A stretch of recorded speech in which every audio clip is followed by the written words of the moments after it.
Good morning, everyone. Welcome back to our online class again. We were going through the third lesson of history, that is the Delhi Sultans. In the last class, we have read about the administration of the Delhi Sultans, especially Alauddin Khilji and Muhammad bin Tughlaq. How they consolidated their rule, किस प्रकार उन्होंने अपने शासन को मजबूत किया. How they consolidated the administration, प्रशासन को कैसे मजबूत किया. What were the challenges faced by them, उन्होंने किस प्रकार की चुनौतियों का सामना किया.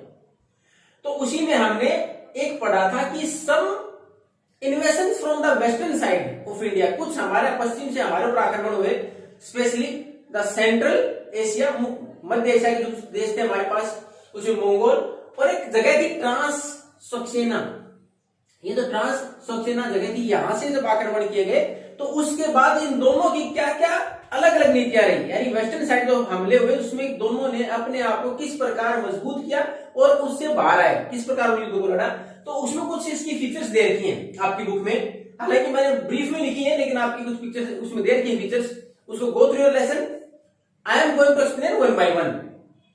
अब अलाउद्दीन खिलजी की अगर बात करें तो उसके ऊपर लगातार 2 बार आक्रमण हुए, जिसमें 1219 to 1300, देन 1302 to 3, यानी 2 बार आक्रमण किए. और इसने एक डिफेंसिव पॉलिसी अपनाई, उनके खिलाफ, और उसके बाद उन दोनों में युद्ध में अपने आप को बचाने में सक्षम रहे. इसने क्या किया, इसने अपने आसपास फोर्ट्रेस, किले बनाए, जिससे कि बाहर के आक्रमण का असर कम हो, जल्दी सीधा आक्रमण न हो पाए. इसके विपरीत इसने एक्सटेंडिंग आर्मी बनाई, अगर जरूरत पड़े सेना की तो उसके अनुसार उस सेना का इस्तेमाल किया जा सके. अब मोहम्मद बिन तुगलक की बात करें तो उसने भी स्टैंडिंग आर्मी बनाई, लेकिन उसको यह पूर्ण विश्वास था, he was confident enough, his army strong, उसको पूरा विश्वास था कि मेरी सेना बहुत मजबूत है.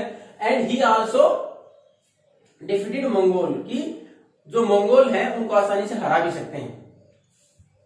उसके बाद जो नेक्स्ट था, इन्होंने एक गैरिसन टाउन आप पहले पढ़ चुके थे कि किलाबंदी कर देना, यानी चारों तरफ किलाबंदी करके उसके अंदर सेना को रखना. जैसे आज के समय में क्या बोले, कैंटोनमेंट जो एरियाज होते हैं जहां हम अपनी सेना को रखते हैं, उसी प्रकार इसने जो दिल्ली का एक टाउन था उसको कंटोनमेंट के तौर पर या एक गैरिसन टाउन में डेवलप किया.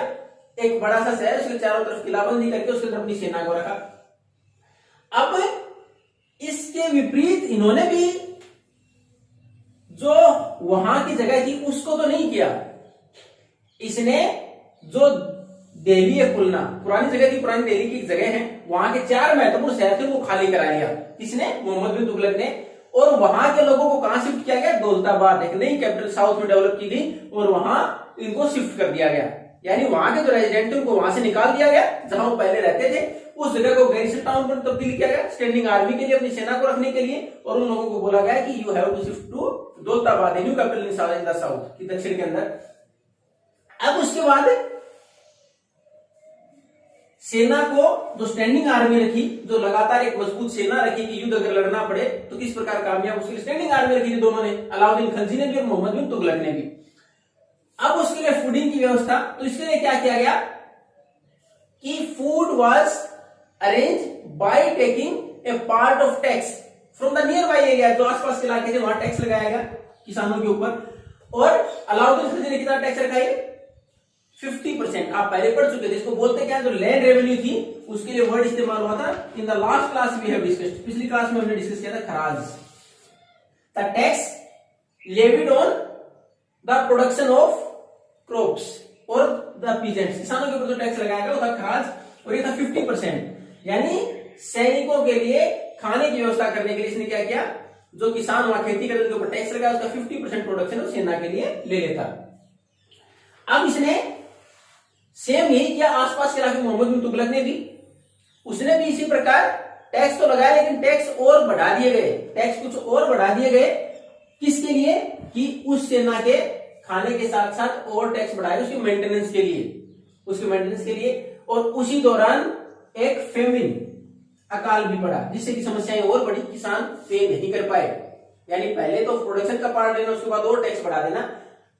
उसके बाद सैलरीज, अब जो सेना रखेंगे उसको सेना को सैलरी देनी पड़ेगी, तो सैलरी पेड इन कैश, जैसे बिल्कुल जो उस वक्त करेंसी थी उसमें कैश पेमेंट किया जाता अलाउद्दीन खिलजी के द्वारा भी और मोहम्मद बिन तुगलक के द्वारा भी।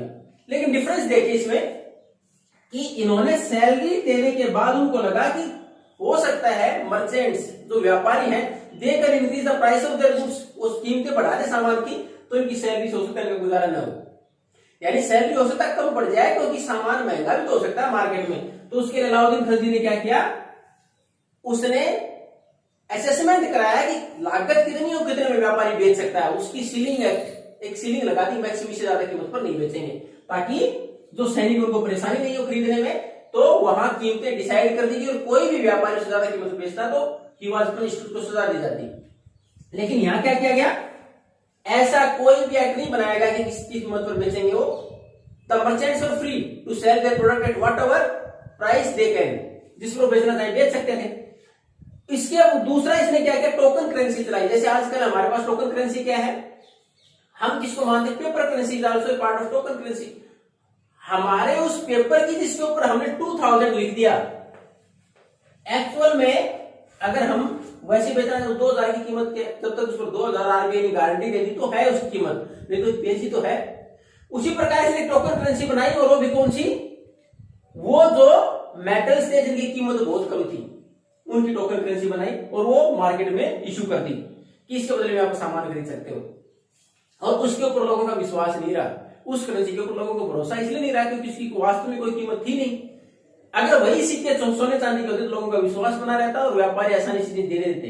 लेकिन टोकन करेंसी में लोगों का विश्वास नहीं रहा। टोकन करेंसी का इस्तेमाल लोग ज्यादा टैक्स पे करने में देते, जिससे कि राजा के पास सोने चांदी का खजाना ज्यादा नहीं रहा। अगर उसको बाहर से कहीं कुछ परचेज करना होता, दे हैव टू पे इन गोल्ड एंड सिल्वर, तो परेशानी फिर आई। अब प्रशासन, अगर लास्ट में बात करें इन सारी चीजों का कि किस प्रकार दोनों ने युद्ध के दौरान किस प्रकार की परिस्थितियां बनी, किस प्रकार उन्होंने जो हमारी स्टैंडिंग आर्मी थी उसके रहने की जगह डेवलप की, उसके बाद खाने की व्यवस्था किस प्रकार की, सैलरीज किस प्रकार निकाली गई, ultimately the administration of Khalji was successful. जो प्रशासन की व्यवस्था खलजी ने की थी वो कामयाब रही और मैनी हिस्टोरियंस प्रेज इट, और बहुत सारे इतिहासकारों ने उसकी प्रशंसा भी की है कि he was excellent at administration, की प्रशासन में बहुत शानदार था एंड मैनेज एवरीथिंग प्रॉपर्ली, और हर प्रकार से प्रॉपर्ली सारी चीजों को मैनेज किया। ही अडॉप्टेड द डिफेंसिव पॉलिसी, इसमें कोई दो राय से डिफेंसिव रक्षात्मक नीति अपनाई, ऑफेंसिव नहीं। अब इसमें देखो, इसमें एडमिनिस्ट्रेशन में परेशानी क्या है तुगलक के लिए। अब सबसे पहला तो स्टैंडिंग आर्मी पर विश्वास ज्यादा था, उसको लगा कि मंगोल या ट्रांससैक्सोनिया जहां से आक्रमण हो रहा है हम उसको हरा सकते हैं। लेकिन ultimately he has to left his plan, उसको अपनी योजना थी छोड़नी पड़ी क्योंकि इतने सारी परेशानियां पहले आ रही थी। उसके बाद देखो जैसे ही दौलताबाद कैपिटल शिफ्ट की, अगर आप लोगों को अचानक से बोला जाए कि आप यहां से 200 किलोमीटर अपनी जगह घर खाली करके चले जाएं, तो the people are going to face the problem, समस्याएं आएंगी। तो लोगों ने उसका विरोध किया, दे रिसेंटेड, उसका विरोध किया गया और परेशानी इतने सारे सामान के साथ वहां तक शिफ्ट करना, और ultimately he has to come back to the old capital Delhi again, वापिस आना पड़ा, इतना ज्यादा खर्चा उठाना पड़ा, वहां तक रोड बनवाने पड़े लोगों को जाने के लिए, और लोगों ने विरोध भी किया। जब टैक्स बढ़ाए गए तो उसमें देखो किसान पे नहीं कर पाए उस टैक्स को, इसकी वजह से बहुत सारी रेबलियस एक्टिविटीज वर देयर, बहुत सारी क्रांतियां, उसके बाद विरोध किया गया, ऊपर से अकाल पड़ा, भूख के दौरान उसे टैक्स वसूला था, कहां से देते वो टैक्स। तो दूसरी परेशानी उसके प्रशासन में, यानी शुरुआत से ही उसने जो नीतियां अपनाई they were totally went against him, लगभग उसके खिलाफ ही थी। टोकन करेंसी जब उसने इस्तेमाल की तो लोगों ने मैंने पहले तक किसके लिए इस्तेमाल की, टोकन करेंसी में केवल टैक्स पे करके सोने चांदी अपने पास स्टोर करके रखने लगे थे लोग। उसके बाद उस टोकन करेंसी को वापस लेने के लिए मोहम्मद बिन तुगलक को गोल्ड और सिल्वर के कॉइन इशू करने पड़े, जिसकी वजह से खजाना खाली हो गया। तीसरा फेल्योर। और चौथा, जब स्टैंडिंग आर्मी, इतनी बड़ी स्टैंडिंग आर्मी, उसको डिसबैंड करनी पड़ी, पैसा ही नहीं रहा देने के लिए, तो टोकन करेंसी इशू की थी, पैसा वैसे ही नहीं रहा, टोकन करेंसी गोल्ड और सिल्वर में पे करना पड़ा उसको, तो स्टैंडिंग आर्मी को भी उसको भंग करना पड़ा। और मंगोल के ऊपर जो आक्रमण करने की सोच रहा था कि हम जीतेंगे, उसको ड्रॉप करना पड़ा अपने प्लान को। उसमें केवल एक ही चीज थी, ही वाज ऑफेंसिव, केवल आक्रामक था वो चाहता, उससे पहला ऐसा शासक रहा सल्तनत काल में, इसने ये सोचा कि हम वहां जाके भी उनको हरा देंगे। बाकी ने डिफेंसिव पॉलिसी अपनाई, अपने आप की रक्षात्मक पॉलिसी अपनाई थी। तो ये तो था डिफरेंस उनकी, जो हमारे यहाँ नीतियां अपनाएगी स्पेशली खलजी और तुगलक के द्वारा। उसके बाद अगर हम बात करें दिल्ली सल्तनत की, उसके बाद डायनेस्टी तो और भी थी, सैयद और लोधी डायनेस्टीज, यानी डायनेस्टीज उसके बाद और आई, लेकिन धीरे धीरे new independent states were emerged, नए राज्य बनने शुरू हो गए, स्वतंत्र राज्य बनने शुरू हो गए। उनमें से प्रमुख देखेंगे जैसे राजपूत थे, उसके अलावा जो अफगान थे, वो धीरे धीरे अपना शासन मजबूत करते हुए जा रहे थे। चुनौती पेश की इन्होंने जो सल्तनत काल था इसके दौरान। उन्हीं में से छोटा सा आप टाइम देखोगे 1540 to 45 किसका था ये? सुर डायनेस्टी स्थापित की, शेरशाह सूरी, उन्होंने सुर डायनेस्टी की स्थापना की थी। रहे 5 साल के लिए ही केवल वो, लेकिन उन्होंने 5 साल के अंदर एक अच्छा शासन स्थापित किया था इस डायनेस्टी के बाद। और इसने इतना अच्छा शासन स्थापित किया था कि जब अकबर शासक बने, मुगल शासक बने, तो उसकी एडमिनिस्ट्रेटिव पॉलिसीज को अपनाया गया, यानी प्रशासन अच्छी व्यवस्था की थी उसको अपनाया गया। और उन्होंने किसको हरा के शासन अपने हाथ में लिया था? हुमायूं को हरा के लिया था। हालांकि मुगल काल की बात है, सल्तनत काल के बाद की बात है। इसने किसकी पॉलिसीज को अपनाया? अलाउद्दीन खिलजी की पॉलिसीज को अपनाया था। क्यों? प्रशासनिक तौर पर आपने देखा था अलाउद्दीन खिलजी कामयाब रहा था। उन पॉलिसीज को फिर आगे हुमायूं ने जब बाद में शासन किया, उसके बाद जब उसको हराया गया केवल 5 साल के लिए, हालांकि हुमायूं गेट बैक इन 1545 वापिस आ गए, लेकिन 5 साल के लिए इसने जब शासन चलाया, प्रशासन में सुधार किए, अलाउद्दीन खिलजी को फॉलो किया और इसने प्रशासन में जो और सुधार किए। उसके बाद मुगल शासन में इसको फॉलो किया गया था अकबर के द्वारा भी। तो ये था हमारा the Delhi sultans. We have completed our chapter. If you have any doubt then you can ask. I will provide you the question answer in the PDF format. Thank you and have a nice day.